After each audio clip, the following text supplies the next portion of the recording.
Welcome back to Success with Steven. My name is Steven Smith. On this channel, we talk about all things financial literacy.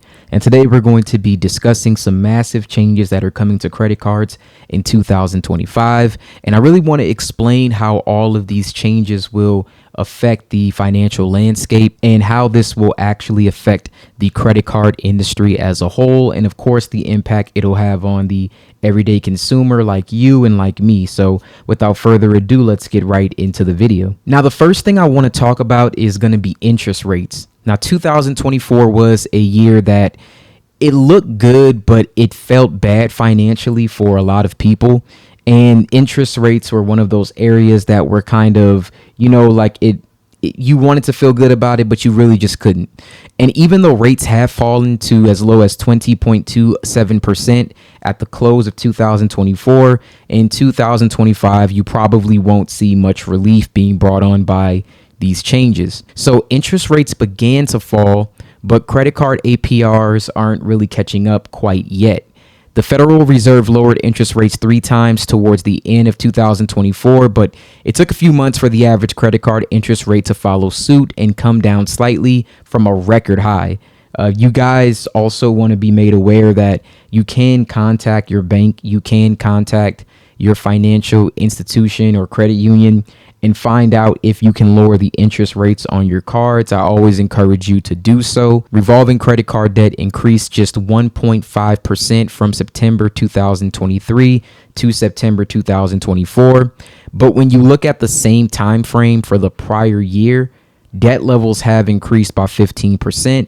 Credit card delinquency rates rose steadily from the latter half of 2021, but they leveled off a bit between the third and fourth quarters of 2024. So most credit cards have a variable rate. And again, that's what I was talking about. The variable rate means that it can fluctuate. And this fluctuation is pegged to the prime rate. And the prime rate is the interest rate that banks charge their most creditworthy consumers.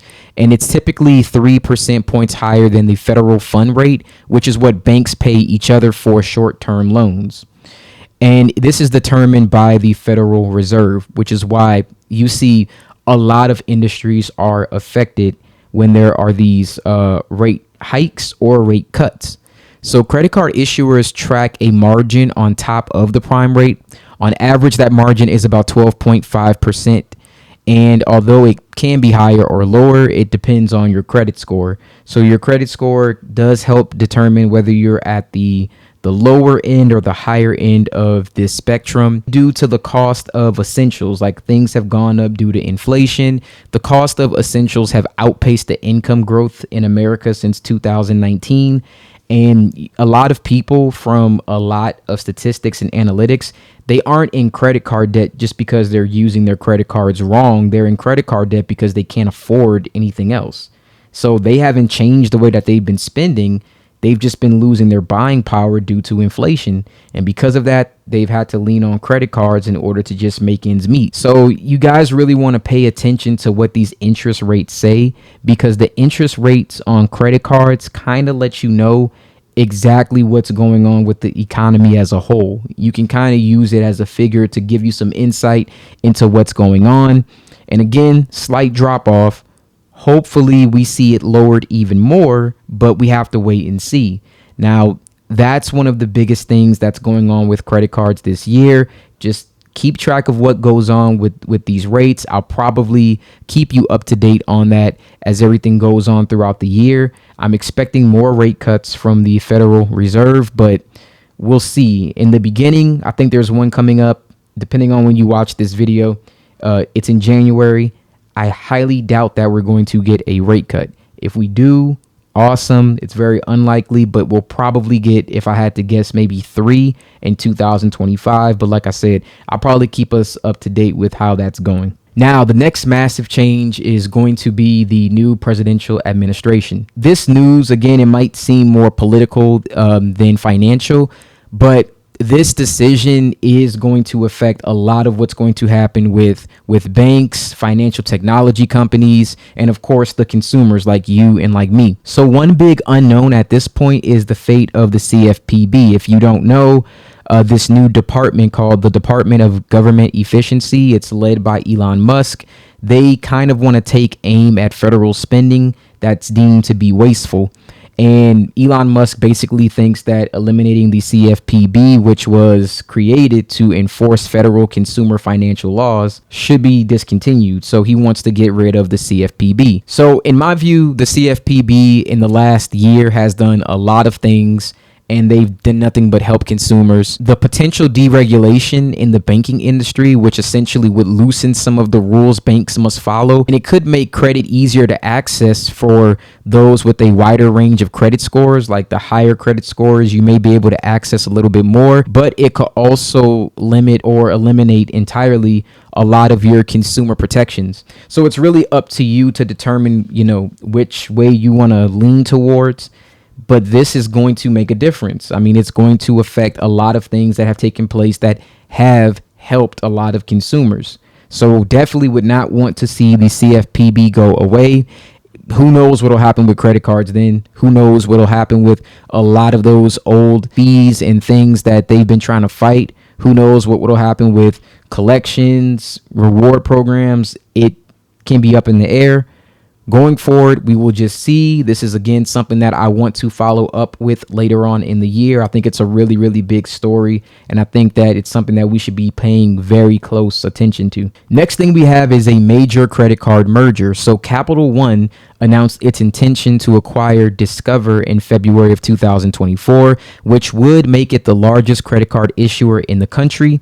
Capital One estimates the acquisition could be done as early as this year. Now, Capital One will still offer Discover branded cards, but the big get for the bank is Discover's payment network. Even though it's similar to, Visa and MasterCard and American Express, and it's not quite as big, the plan is to grow the Discover payment network.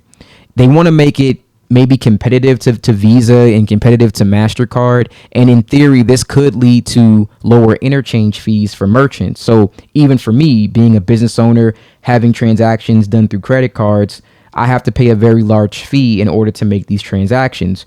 With this potential merger, those fees might actually get lower, which would be huge for, let's say, business owners, but vice versa. You, as the consumer, you may lose some of the rewards and benefits on your credit card. You may see higher annual fees. These can all be affected to try to make up for some of the cost if those fees are lower in the future. But of course, there are no guarantees there. One detail that has frequent travelers concerned in Discover's overseas acceptance rate, which aren't as robust as Visa or MasterCard. If you've used American Express overseas, you probably are familiar. Like American Express sometimes isn't taken when you leave the country. Visa and MasterCard is very good. Discover, kind of the same as American Express. Again, if you've ever used it, hopefully with the merger, it'll be a little bit better. They can make that network a lot more extensive. But again, you want to be kind of careful because there are really good travel cards on the Capital One side. But if Capital One doesn't have to actually use Visa or MasterCard, and they can do their own payment processing, you may notice that you really have a new Capital One just by itself, no Visa, no MasterCard merchant, that could affect a lot of the benefits that you're getting. So just keep that in mind. Now, this entire merger and this entire deal can take years to play out. We just want to, get it on the radar just so that we're aware that this stuff is coming. This will more than likely affect a lot of people.